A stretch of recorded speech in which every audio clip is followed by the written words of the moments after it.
Assalamualaikum teman-teman, jumpa lagi bersama saya Adim dan masih tetap membahas seputar gangguan asam lambung, GERD, anxiety, psikosomatik. Gimana teman-teman kabarnya? Semoga kabar kalian dengan keadaan yang semakin membaik, terlepas dari lingkaran gangguan asam lambung, GERD, anxiety, psikosomatik. Oke, seperti biasa teman-teman, di season kali ini saya akan kembali menjawab pertanyaan-pertanyaan kalian yang ada di kolom komentar.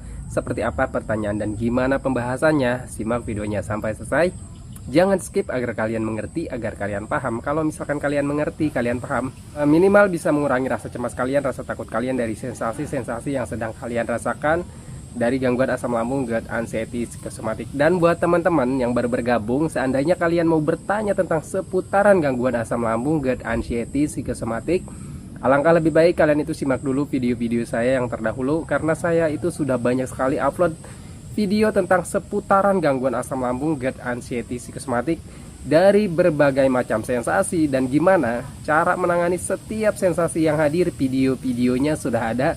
Silahkan aja kalian masuk ke akun saya teman-temannya, klik bagian profil, klik bagian video ataupun bagian reel ya. Kalian scroll saja sampai ke bawah teman-temannya, karena videonya banyak. Kalian sesuaikan aja videonya dengan sensasi yang sedang kalian rasakan saat ini gitu teman-temannya. Karena untuk gangguan asam lambung, GERD, anxiety, psikosomatik ini sensasinya dari ujung kaki hingga ujung rambut, sensasinya ada aja gitu teman-temannya. Banyak sekali, 1001 macam sensasi. Nah, kalian simak aja videonya, difahami lalu diterapkan ke diri kalian gitu teman-temannya. Mudah-mudahan saja videonya bisa menjadi wasilah, bisa menjadi jalan keluar gitu teman-temannya, bisa menjadi patokan ataupun panduan ya, minimal sekedar menemani kalian yang belum membaik dari gangguan asam lambung, GERD, anxiety, psikosomatik. Oke teman-teman, di session kali ini seperti biasa ya, di sini saya sudah screenshotkan pertanyaan-pertanyaan kalian yang ada di kolom komentar ya. Pertanyaannya banyak banget teman-temannya, dan ya mungkin nggak bisa terjawab semuanya teman-teman ya, karena ini waktunya udah sore dan saya baru pulang kerja. Saya sempatkan aja menjawab pertanyaan kalian ya. Takutnya wah saya tanya di kolom komentar, saya DM sama Bang Adim nggak dijawab-jawab gitu ya. Mohon maaf ya teman-temannya, karena keterbatasan waktu ya. Oke, pertanyaan pertama, gampang kambuh, capek sedikit kambuh, ada masalah sedikit kambuh, kena udara dingin kambuh, udah 18 bulan kayak gini terus bang, rasanya badan tersiksa sekali ya. Itu ya teman-teman ya, untuk orang yang terkena gangguan asam lambung, GERD, anxiety, itu kalau misalkan kita belum sembuh total, itu pasti seperti itu teman-teman ya. Entah itu dari medisnya, entah itu dari psikisnya, kalau misalkan belum sembuh total pasti ada aja teman-teman ya. Kalau misalkan kita capek nih teman-teman, pasti kambuh gitu teman-teman. Jadi biasanya nih ya, pengalaman saya itu kalau misalkan kita kecapean ya, itu pasti ada sensasi lagi teman-temannya, lemes lagi, letih lagi, lesu lagi. Nah kalau misalkan kita belum paham dengan sensasinya ya, nanti akan timbul lagi teman-temannya sensasi-sensasi yang lainnya. Saya juga begitu teman-temannya.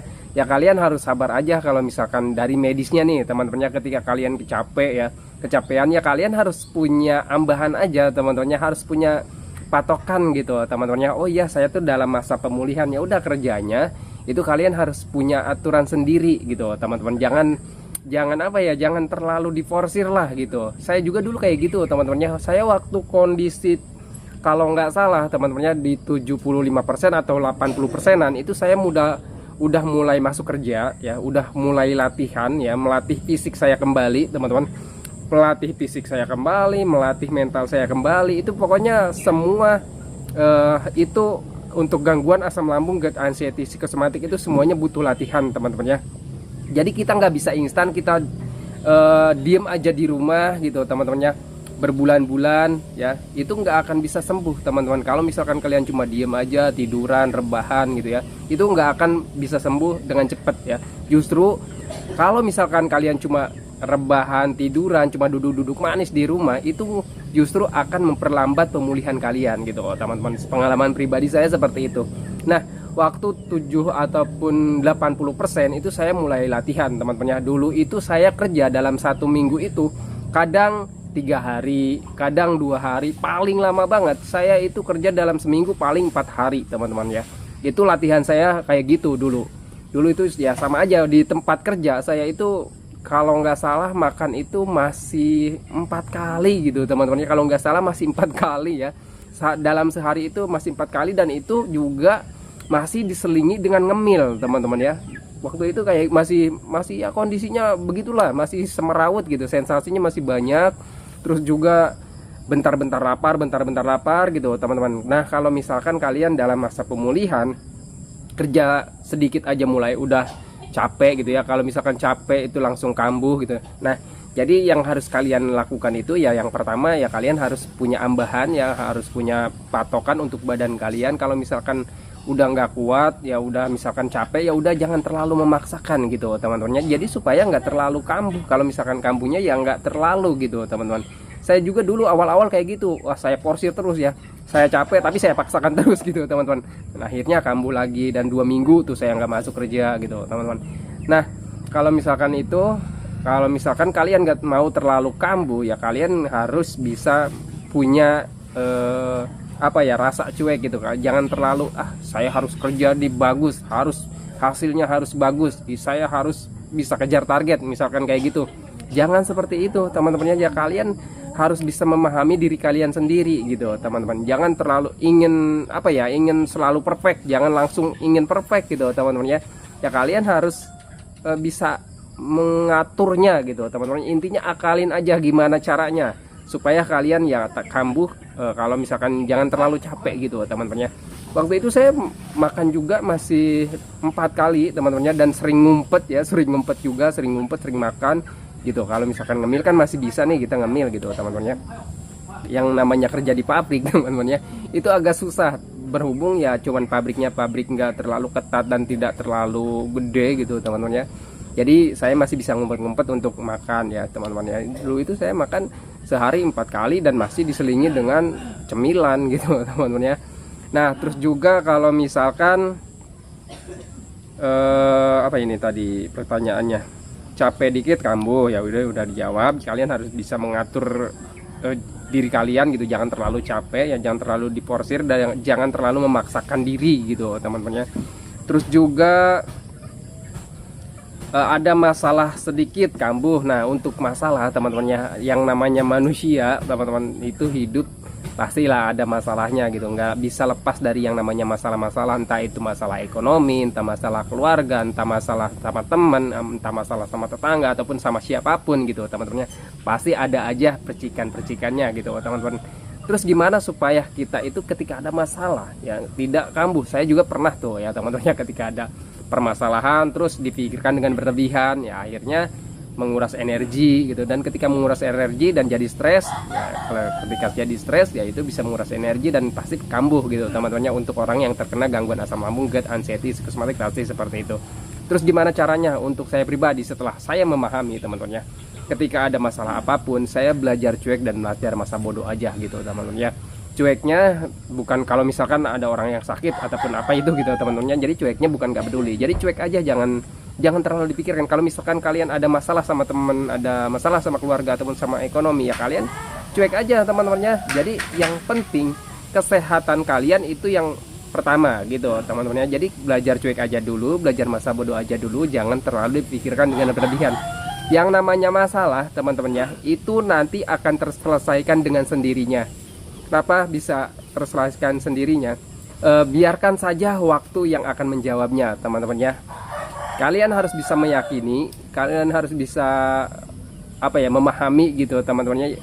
Intinya semua akan terselesaikan dengan sendiriannya. Biarkanlah waktu yang akan menjawabnya gitu teman-temannya. Kalian harus berserah dan berpasrah aja kepada Tuhan gitu teman-temannya. Sekalian rajin berdoa, rajin beribadah, insya Allah teman-temannya Tuhan itu punya jalan tersendirinya untuk kita gitu teman-temannya. Manusia itu sudah digariskan jalannya masing-masing. Jadi jangan terlalu dipikirkan dengan berlebihan gitu teman-temannya.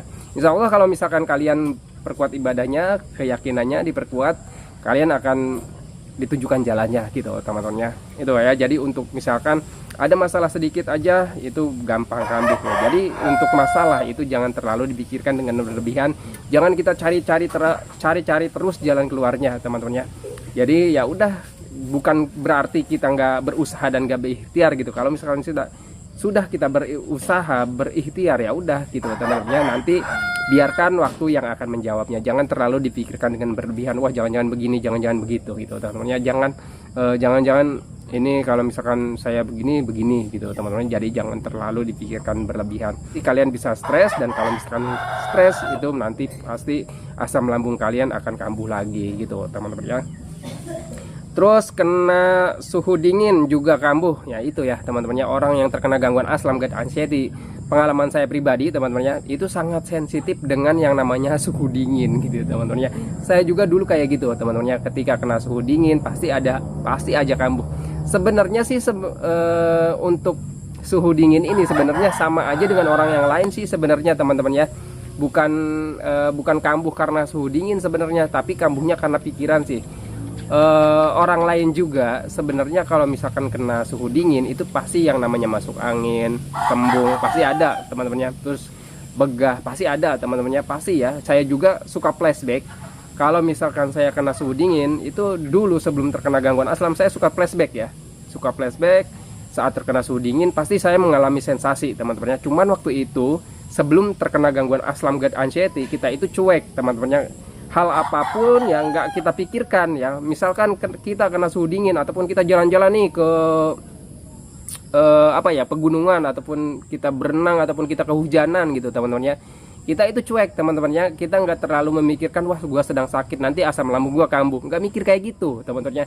Nah itulah yang membuat orang yang terkena gangguan asam lambung gut anxiety itu kambuh gitu teman-teman ya. Itu yang membuat asam lambung kita itu kambuh. Kita kena hujan-hujanan, misalkan kita bawa motor, kita kehujanan, kita mikirnya waduh gua sedang sakit nanti asam lambung gua kambuh. Itu teman-teman ya, itu yang membuat sensasinya muncul gitu teman-teman ya.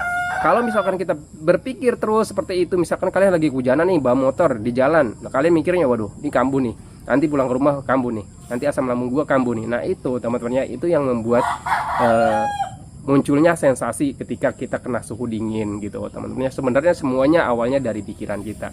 Sebenarnya kalau misalkan saya dulu teman-teman ya, sebelum terkena gangguan asam lambung juga, kalau misalkan habis hujan-hujanan terus kita kena masuk angin ataupun flu ya, itu sebenarnya hal yang wajar teman-teman ya. Cuman saat terkena gangguan asam lambung gut anxiety psikosomatik itu, karena pikiran kitanya terlalu sensitif teman-temannya, rasakan tubuh kita itu ketika ada sensasi sedikit sekecil apapun itu terlalu dipikirkan dengan berlebihan, dan akhirnya jadi putaran lagi gitu teman-teman ya. Jadi tambah lagi sensasi, dan ketika ada sensasi dipikirkan lagi, dan pikiran itu mempengaruhi sensasi, akhirnya sensasi besar lagi, dipikirkan lagi, tambah besar gitu teman-teman ya. Jadi gimana caranya? Ya udah teman-teman ya, jangan terlalu banyak memikirkan tentang sensasi. Kalau misalkan memang kita terkena gangguan asam lambung, ya udah gitu aja teman-teman ya, jangan terlalu mikir kemana-mana. Misalkan ada sensasi, udah terima aja sensasinya, jangan dilawan kayak waduh jangan-jangan kambuh, jangan-jangan gini, jangan-jangan gitu, jangan-jangan penyakit parah, jangan-jangan gak bisa sembuh. Jangan selalu berpikir seperti itu. Dan kalau misalnya kalian selalu berpikir seperti itu tanpa kalian sadari menjadi stres teman-teman ya. Ya udah, enjoy aja, relax aja, terima aja. Inilah sensasinya, beginilah rasanya. Udah, itu aja teman-teman ya. Yang penting makan kalian cukup, istirahat kalian cukup, istirahat malam kalian cukup gitu teman-teman ya. Terus juga minum kalian cukup. That's it, semuanya akan baik-baik aja teman-teman ya. Oke ya, itu aja. Ini udah sore, udah gelap. Sebenarnya pertanyaannya masih banyak banget nih yang saya ingin jawab. Cuman karena waktunya udah gelap, bentar lagi mau maghrib teman-temannya, saya belum mandi. Saya akhiri videonya teman-temannya. Sebelum saya akhiri, saya doakan buat teman-teman yang belum membaik dari gangguan asam lambung gut anxiety psikosomatik, semoga kalian cepat membaik teman-temannya. Semoga keadaan kalian yang dulu cepat kembali lagi, entah itu dari emosinya, kebahagiaannya, keceriaannya, canda tawanya, pokoknya hari-hari kalian yang berwarna itu semoga cepat kembali lagi. Dan jangan lupa juga doakan saya agar saya itu tetap sehat, tetap kuat, tetap ceria, agar tetap bisa menemani kalian yang belum membaik dari gangguan asam lambung gut anxiety psikosomatik. Oke teman-teman, saya akhiri videonya. Assalamualaikum warahmatullahi wabarakatuh.